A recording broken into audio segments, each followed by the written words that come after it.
You guys are in for a real treat because on today's episode of Cash College, I took to the streets to see what real people thought about saving money. In today's society, do you think it's difficult to save money? Yes, it's very difficult to save money. Not necessarily. I am fairly responsible when it comes to my spending. I would say yes and no. I think in some cases when you're looking at moving closer downtown or competing with higher rent prices, then it's a little more tricky. But overall, I think using things like automatic withdrawals and things like that make it manageable. We have a lot of attractions, like we have so many businesses that it's their job to make you buy things. So they do everything that they can. They send you emails, they send you notifications on your phone, they can even call you. So you're bombarded with all these things that you actually want. So you end up being reminded of all the sales and all the discounts are happening, and fake discounts are actually not really a discount. So you just end up buying like too many things. I spend a little bit too much on clothes probably, but I think everyone has their interests that they kind of over-index their spending on. Would you say that saving money is important to you? Yes, absolutely. I think the future is pretty unpredictable, so I would hate to be stuck in a situation when I didn't have something to rely on. So I think makes it definitely worth it. And when you picture like somebody who's like very wealthy, do you imagine that they too have to save money? Yeah, absolutely. I mean, they're at that point for a reason. So I would imagine they've saved some money and accumulated that wealth over time. Do you think that we kind of have like a culture of consumerism in our society? Yes, because actually I just moved, or not just moved, I moved here like 2 years ago. So I can see the big difference in the cultures. Like I'm from Sudan, where to have things is actually looked at as a negative thing, like you're someone who's superficial. But here is something that's really important, like it's part of the so-called personal brand, that you're this kind of person who wears this kind of things and interested in this kind of things. So this is how the brands are talking to you, that you need to fit into this kind of category.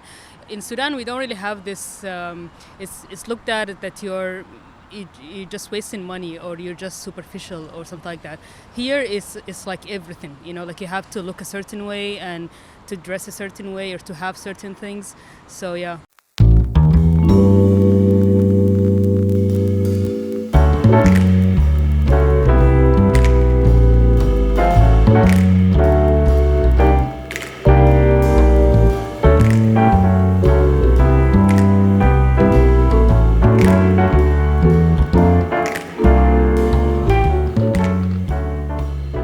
What would you say if I asked you those same questions? Do you find saving money exciting? I know I do, but I'm pretty sure I'm a bit weird. And honestly, if you found saving money exciting, then objectively, I'd probably say that you're a bit weird too. But do you have a hard time saving money? I think that's something a lot of people can relate to. Because if you do have a hard time saving money, you're definitely not alone. If we look at the data, it looks like the world is experiencing a savings crisis. According to a large poll done by Ipsos in Canada, approximately 48% of Canadians are only $200 away from not being able to meet their monthly expenses. That means almost half of Canadians are going into debt on a monthly basis just to get by. This is not good. Now, if you're from the United States and you're laughing at us, just let me tell you about something, my friend. A report published by the Federal Reserve in the United States shows that approximately 40% of Americans would not have enough cash ready to cover an unexpected expense of $400. How about that?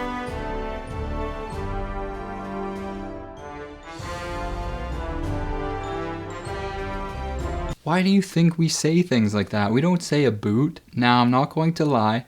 I do like to entertain the occasional conspiracy theory if there is actually some substance behind it.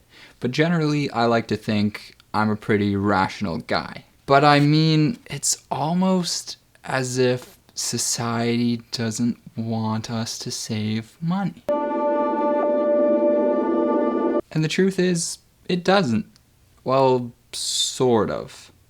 At least you don't want you to save money. At least subconsciously. Let me explain. Early one morning, and I mean early, my girlfriend and I packed up the car for a nice long backcountry camping trip in Algonquin Park.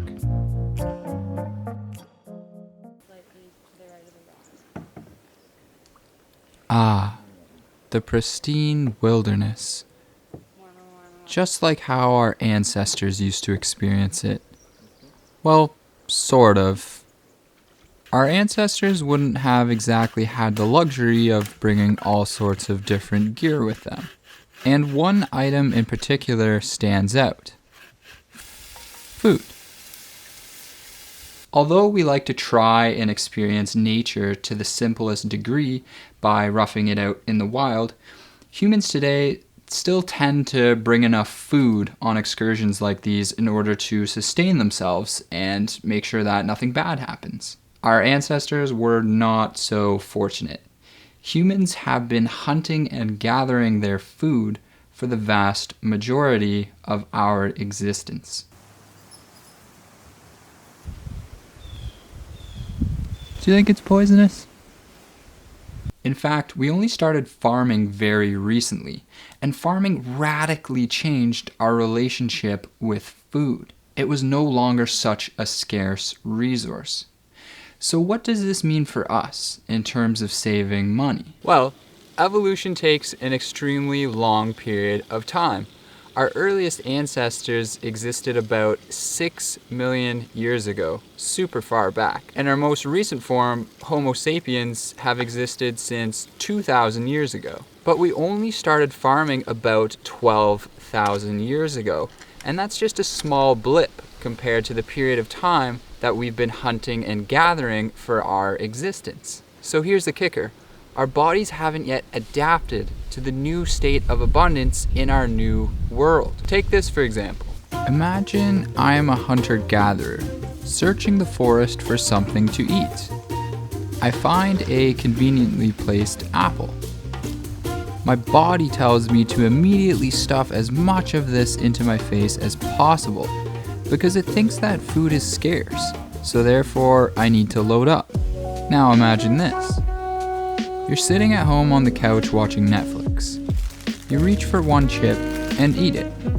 But suddenly something happens. Your body kicks into that same hunter-gatherer mode and thinks that you've just come across a great source of calories. Your brain starts signaling you and your stomach to consume. Consume! That's why the saying about chips, you can't have just one, is so true. So to bring this full circle, the reason why I said that you yourself don't want you to save money is because we are constantly fighting this battle with our old hunter-gatherer hardware inside of our brains. It doesn't understand, at least at a subconscious level, that we're not dealing with very scarce resources anymore. And this isn't just limited to food, it applies to everything. This is why our brains go so crazy when we're in somewhere like a shopping mall. There's so many products being pushed at us. You walk into a store and there's hundreds of products. You're just bombarded by products and advertisements, and it's just all too much. And to make matters worse, society isn't exactly helping us. I'm sure many of you have heard the phrase keeping up with the Joneses. Now, the term actually originated way back in 1913 in a comic strip that featured a family called the Joneses. And the Joneses were always comparing themselves to their neighbors in terms of wealth. Fast forward to 2019, and now consumerism and cross-comparison is just running rampant. All you have to do is take one look at Instagram, and before you know it, you have tattoos, vintage clothing, an expensive latte, and you've booked a trip to Banff, Alberta. So the moral of the story is this. If you feel like saving money is hard, you're right. You are absolutely right. Saving money in today's day and age can be very, very hard. And I think that we can take some comfort in knowing that it's not supposed to be easy. If you're struggling, that's a normal reality for many of us. Especially in a world where the most often used measure of a country's wealth is GDP. GDP stands for Gross Domestic Product. And it's essentially just a measure of how much a country can produce. The more a country produces, the richer a country should be, at least in theory. So how does production increase? Well, it's simple supply and demand. And supply and demand kind of work like this in a nutshell. So the supply and demand graph basically has two axes. One represents the price per unit, and the other represents the quantity of units. And for our units, we're going to use lattes because millennials love them.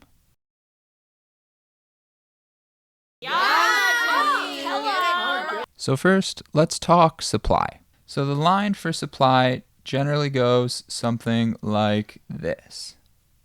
And the reason it goes like this is because as the price increases, the quantity that suppliers are willing to produce also increases. As we move left to right here, the quantity goes higher, and as we move from the bottom to the top, the price also increases. And the reason why suppliers are willing to produce more as the price of a product increases is because they should be able to produce more, because the higher price should cover more of the production costs, which means that they should have more money to put into production of more product. And then we have our demand line. And demand typically goes something like this, in the opposite direction of supply. And the reason it goes like this is because as the price comes down on this axis, the quantity demanded goes up on this axis. And that's because we like to buy things for cheap, We're millennials, we don't have a lot of money. So the cheaper lattes get, the more of them that we're going to be willing to buy. So for example, let's say that at this point, this was about $1. And here is a quantity of 10 lattes. And over here is a quantity of 100 lattes. So at a price of $1 per latte, you have suppliers willing to produce about 10 lattes only. Because $1 isn't very much, it's not going to cover much of their costs, so they're not going to want to produce very many lattes. They're not going to make any money. But millennials, at a price of $1 per latte, they're going to want to buy a lot of lattes, because if we check the quantity, now we're at 100. So we can see that there's a big mismatch here between supply and demand. Producers are only wanting to produce 10, but millennials are wanting to buy 100 lattes. So what do we do here? There's a big mismatch. Well, the supply and demand graph actually has a special point on that, and it's called the equilibrium price point, and that occurs where supply and demand meet one another. So here's what happens at that point. So let's say that is about $5.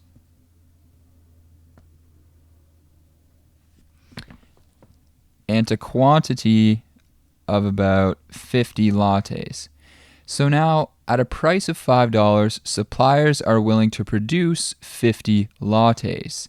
And millennials are willing to purchase 50 lattes as well. So supply and demand meet one another perfectly. And this is actually where suppliers are going to try and produce most of the time. And that's because it's the most efficient, because they are producing just enough to hit the right demand level.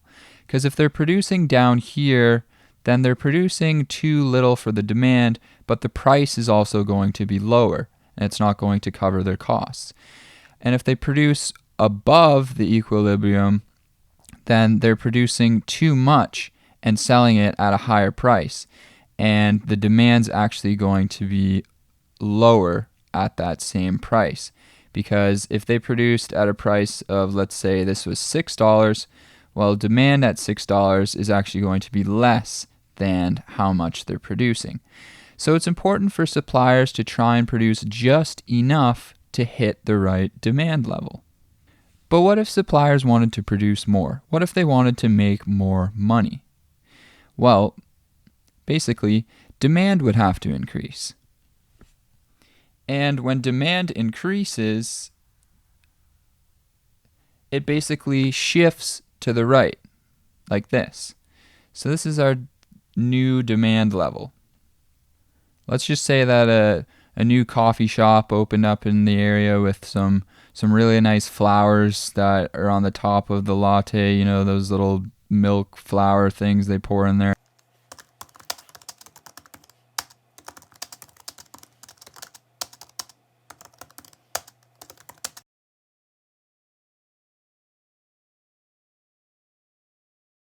I don't know, I don't drink lattes, but you know what I'm saying.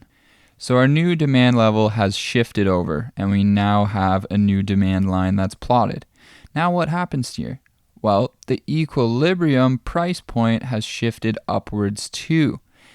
So now let's say that's at a price of about $6 and a quantity of about 60 lattes.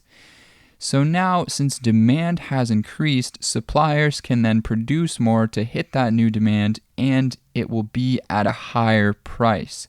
Because when demand increases, it drives up the price of something. And not only that, the quantity produced is higher as well. So what does this mean? Well, at our old equilibrium price point, we had 50 lattes being produced for $5. And if we multiply those together, we get $250 of wealth created from lattes.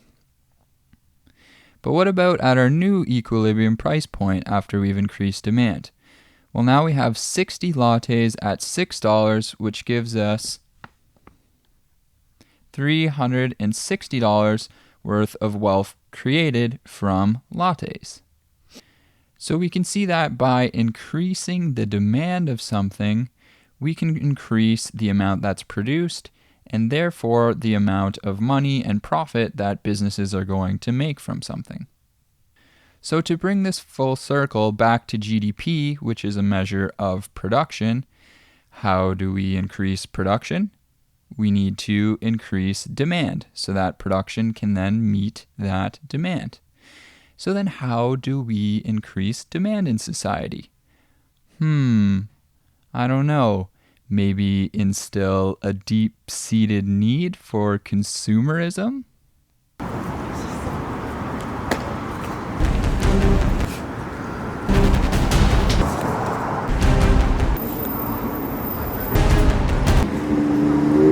So ultimately, that's why it's so hard to save money. There's not a lot of people in your court who are helping you. But here's the good news that I wanted to end on.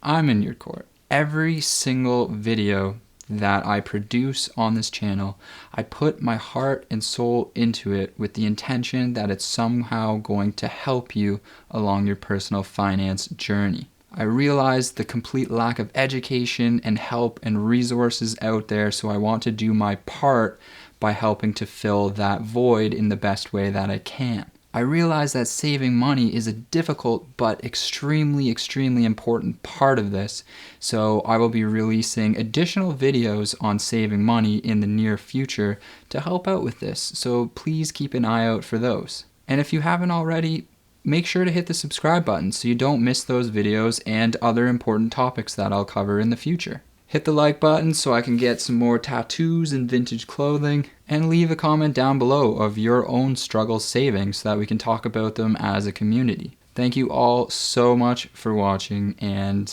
as always, I will see you all soon.